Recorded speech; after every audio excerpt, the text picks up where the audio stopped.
Hello, everyone, and welcome to a new reading vlog. Thank you so much for being here. I have the feeling that I haven't filmed like an actual reading vlog in quite a while, even though that's not true because I literally filmed one last month as well. But today is the 8th of March. Happy International Women's Day, by the way. That being said, this is the first day in which I truly feel like the spring has arrived. It is full of tulips and snowdrops everywhere. The sun is shining. My mood is also brighter because of the weather. In February, it's been snowy, it's been cold, it's been super gloomy, and I feel like I haven't seen the sun in what feels like years at this point. So, the plan for today is to just go outside, enjoy the sun, enjoy the weather, enjoy the spring, and do some reading, obviously. I am currently in the middle of two books, and I also plan to start reading a third one because it just arrived and it's a new release, so I'm very excited for it. Also, if my voice sounds as if I just woke up, it's because I literally just woke up, but I was very excited to film this video. I was very excited to go outside, so I just brewed myself a cup of coffee. I wanted to film this to tell you a bit about what we're doing today and then to just go outside.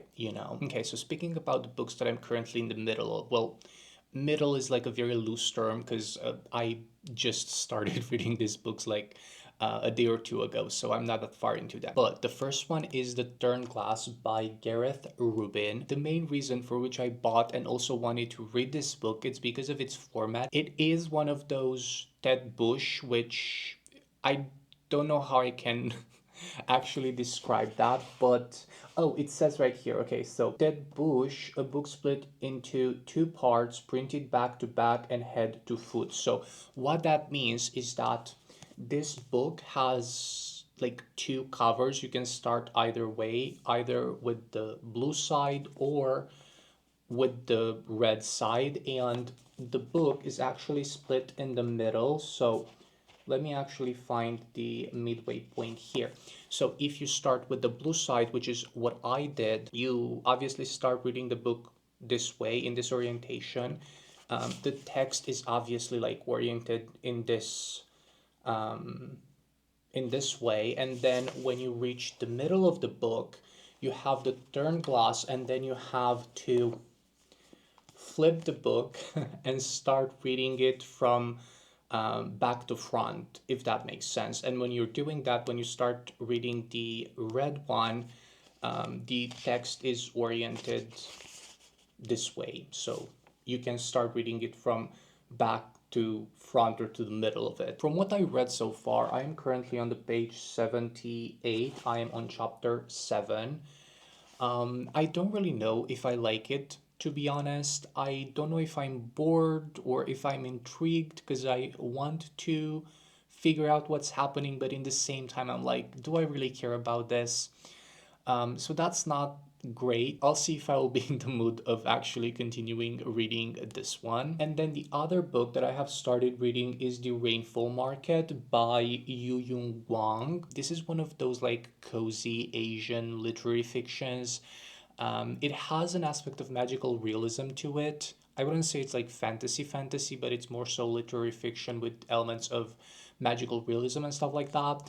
Um, this one is very promising from the beginning. I am a bit worried with the stakes of, the action and of the plot, but so far I'm really enjoying what I am reading. So we are following our main character, Seren, and Seren has arguably not a very good life. She has lost her dad a while ago, and with that, they also kind of lost their source of income. Her mother is doing the best that she can to provide for Seren, but because of that, because she's working a lot, she's also not very present in Seren's life. She doesn't have any friends. She's very like socially awkward in school. She practices taekwondo in her spare free time because those lessons are actually very cheap and they were the only ones that she can afford. But in the area where they live, there is this urban legend of the rainfall market, which is also the title of the book. And then she borrows from the library a book on the rainfall market, which tells Seren how she can quote unquote apply to be invited to this rainfall market. She writes a letter to express all the misfortune that she had so far in her life. She sends the letter to the rainfall market. She gets a response. She gets accepted. She gets invited. And also, she receives a golden ticket, which I thought was really interesting and cool. And she leaves the house. She just leaves her mother like a note that she went away for a bit to see a friend, which is obviously not true, but she doesn't want to worry her mom. And she goes to the rainfall market to pursue her dream life. I'm currently on page 54. This is just under 200 pages, so I think I can finish this one fairly quickly. Hopefully, I will finish it in this video, but we'll see. And then the new release that I just received yesterday, it is by the author that co-wrote This Is How You Lose a Time War, Amal El-Motar. And this is their newest release, The River Has Roots. First of all, this cover is just gorgeous. And I also like the color that the actual hardcover has. I don't actually know what this color is called, but I like it a lot. It's really, really cool. And it's just like a fun color to have because I'm so sick of like black hardcovers. I don't really know a lot about this book. I just know that it's supposed to combine a couple of literary genres, which I'm very excited for. And also, these types of books tend to be very enjoyable for me personally. So I'm very curious to see what this book is about and if I like it or not. Also, the publishing house that released this book, it's called Arcadia Fiction. And the only other book that I have from this publishing house is The Lost Story by Meg Schaefer, which I absolutely adored. So suffice to say, I'm very intrigued for this book and I want to start reading it in this video. We'll see if I finish it. Probably I will because it's only like 140 no 130 pages, so that's that. It has very cool illustrations inside. So this is the title page, and then it continues with the illustrations and it combines them with the text, which very, very fun. And this book actually starts with the quote, "What is a river but an open throat? What is water but a voice?" Let me actually read you what it says on the cover right here. So, in the small town of Thistlefold, on the banks of the river Liss, dwell the mysterious Hawthorne family. There they tend and harvest the enchanted willows and harbor an ancient compact to sing to them in thanks for their magic. None more devotedly than the family's latest daughters, Esther, Esther and Isabel, who cherish each other as much as they cherish the ancient trees. But when Esther rejects a forceful suitor in favor of a lover from the land of fairy, not only the sisters' bond, but also their lives will be at risk. Oh, what is stronger than a death? Two sisters singing with one breath. Literary fiction with fairies. I'm very excited. I am very excited. Okay, so we have options for this video. Again, don't know if I can finish all of these books in this video, but I'm gonna try my best and we'll see what is doable. Okay, let me go get dressed. We're gonna go have some coffee. I'm also supposed to meet some friends today, so we'll see how much I can film today. But yeah, let's go enjoy the sun and let's start reading. So I'm gonna see you in a bit.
Hello friends, it is a couple of days later. Yesterday night I have finished the Turnglass, and then this morning I have finished The River Has Roots. So I wanted to update the vlog with my thoughts about these books and also to continue reading the third one, which is The Rainfall Market. So let's start with the first book that I have finished, which is The Turnglass.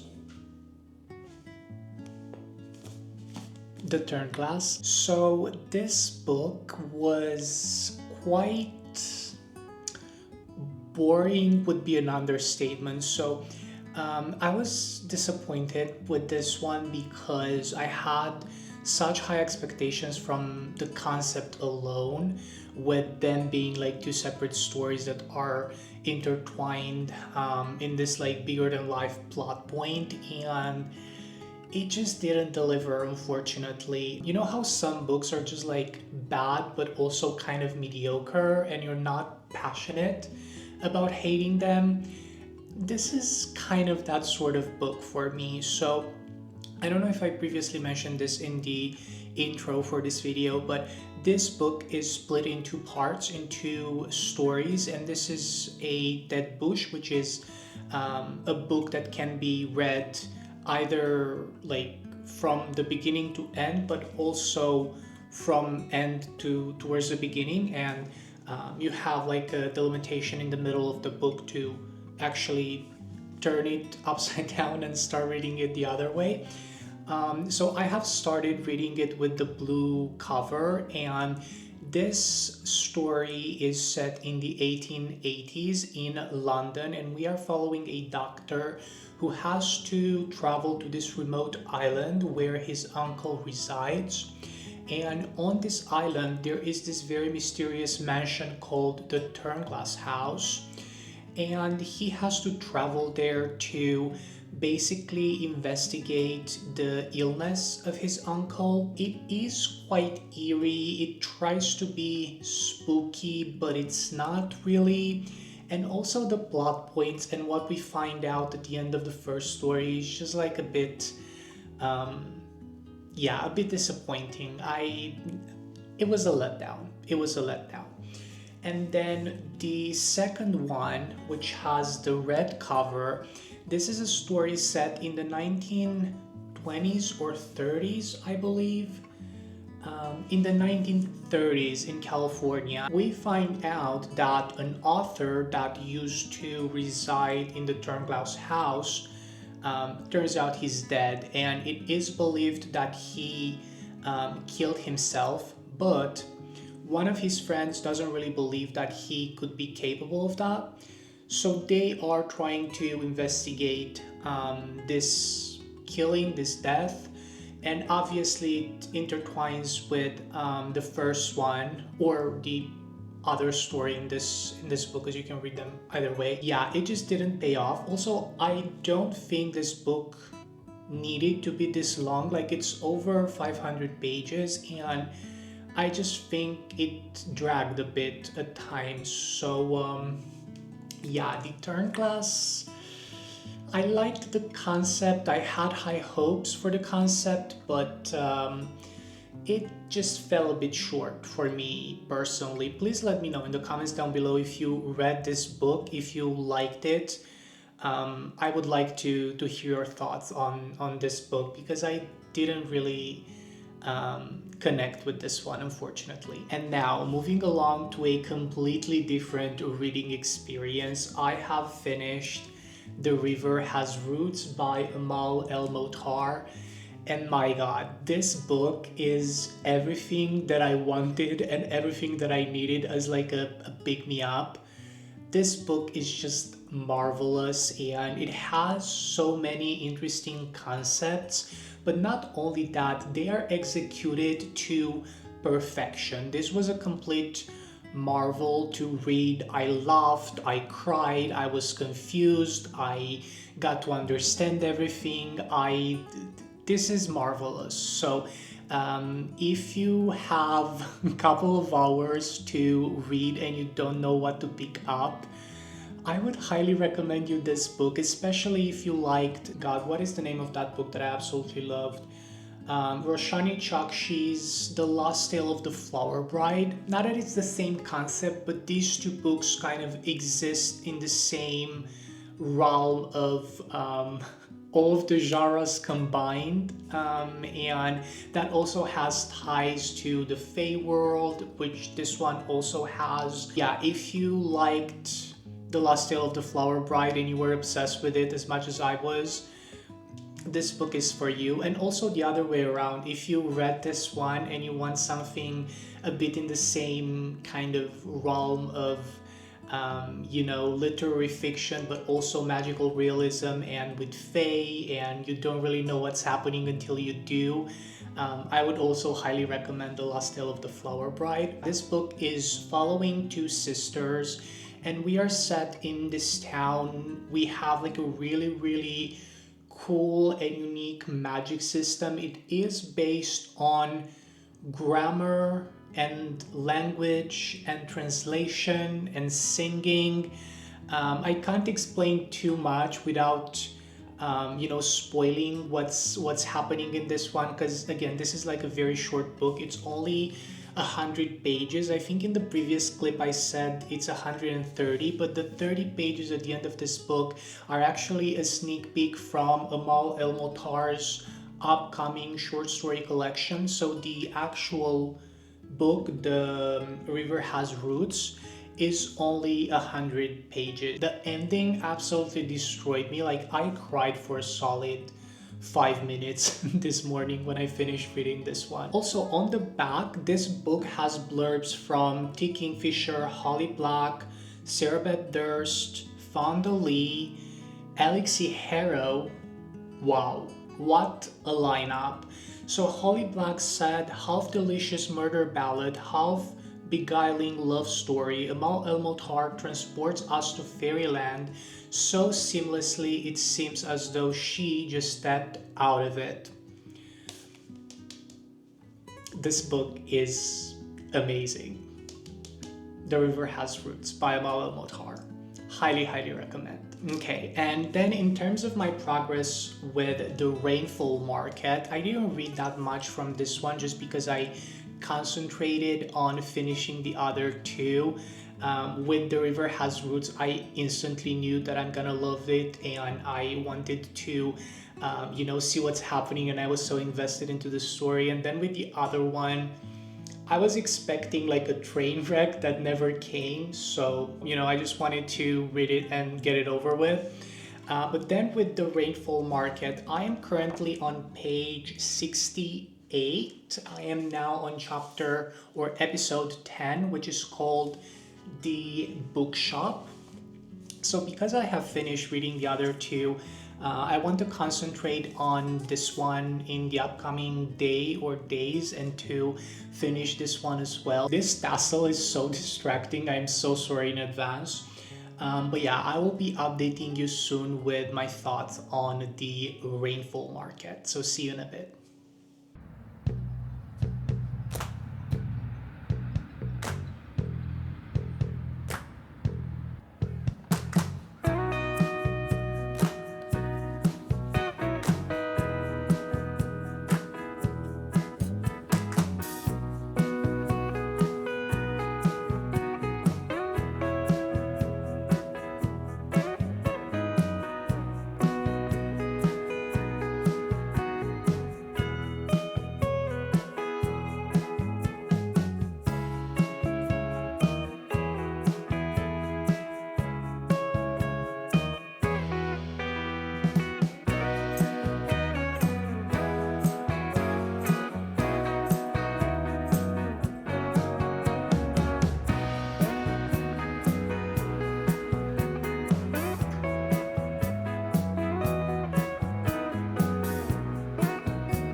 Hello again. It is a couple of days later. I have finished reading the last book from this reading vlog, which is The Rainfall Market. I actually planned on finishing this one yesterday night, yesterday evening. But yesterday I had to also go in the office, so I was reading a bit during my commute to and from work. And then when I finally arrived home, I just felt super, super tired, and I basically immediately fell asleep reading this one. So this morning I woke up at 7 after 9 hours of sleep, which is pretty much unheard of for me, and I finished The Rainfall Market. This book actually took me by surprise a little bit in like a good way. Like, I didn't expect this book to have such an ending. I'm not saying this is like a five-star read or anything like that, but this was pretty good, I would say. Usually, my main issue with books like this is that either the stakes are not high enough or the action just tends to be on the more like boring side of things. And I'm happy to report that even though in the beginning things were moving kind of slowly, in the second part of the book they really picked up, and I'm very happy with the direction of this story and with the ending, because our main character Seren, as I said in the beginning of this video, she is trying to find a better way for herself and to find a way to live her dream life. And by the end of the book, I am happy that she didn't really just get a new life, but by the end of the book, she came to the realization that her life, even though she thought it was a pretty shitty life, it had also good things in it, and she learned to appreciate and to be grateful for the things that she already has in her life, her mom, her sister, and the friends that she made along the way. So this was heartwarming, it was cute, it was cozy, it was a really nice pick me up after my disastrous experience with the Turnglass. I'm exaggerating, of course, it was not that bad, but still. One thing that I want to say that for me personally is just worth mentioning, is not something that I absolutely love or absolutely hate. It's just something that you should be aware of, is that the structure of this book is very episodic, and in fact the chapters are not named like chapter 2, chapter 4, chapter whatever. They are episodes, so like episode 2, episode 4, and so on and so forth. And so the structure is very repetitive and very episodic, but in the same time, it just makes sense for what our character is trying to do. So, as I said, I don't have very strong feelings about this, but if you tend to absolutely hate that structure for a book, that might be something to consider. I also very much enjoyed the storyline with the cat. If I'm being honest, did I know where the story is gonna go with the cat? Yes, I did. But it was still very nice to see this like very heartwarming ending with everyone just coming together and celebrating life. It might not be a perfect life or a very good life, but in the end, you know, we should be grateful for the things that are going well in our lives. If the author would come up with a sequel or with an interconnected standalone situation for this book called The Rainbow Market, I wouldn't be mad. I think that could be quite nice to see how these characters evolved after the events of this book. So yeah, this is The Rainfall Market by Yu Yung Wang. This was pretty good.